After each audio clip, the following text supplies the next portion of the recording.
And I want to take one moment. Very seldom do we see a bill of this significance to come to the floor in such a bipartisan manner. That takes leadership, takes experience, and I want to thank the chairman for that.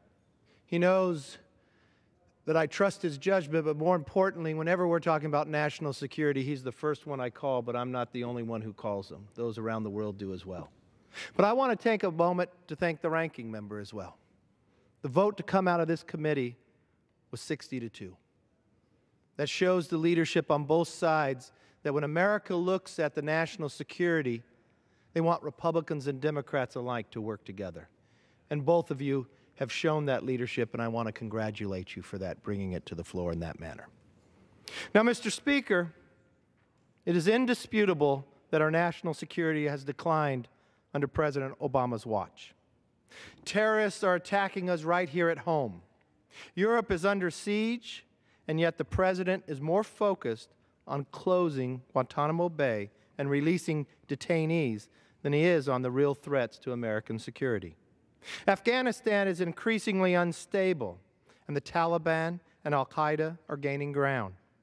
Yet President Obama remains committed to withdrawing our troops while constraining their ability to take the fight to the enemy. These are just two examples, and I don't need to go through the whole list. Just look at the map of the world, and what do you see?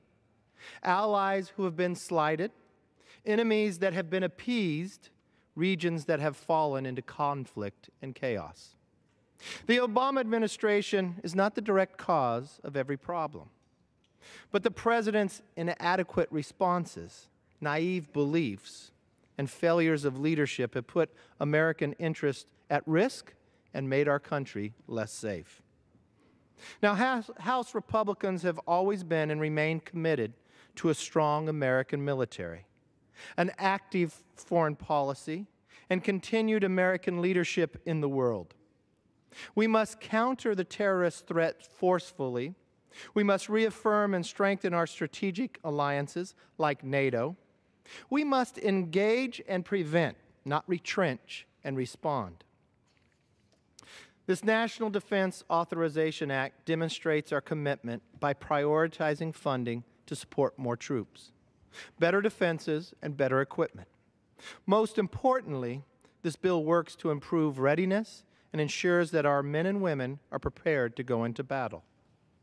The President has fought this approach and has said he will veto this bill as it is currently stands.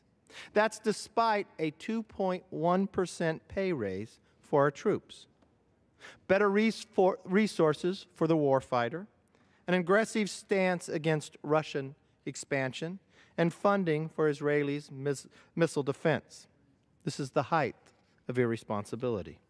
With this bill, the House makes it clear that we intend to reinvigorate the Department of Defense, take care of our men and women in uniform, stand with our allies, and make every possible effort to defeat global extremism.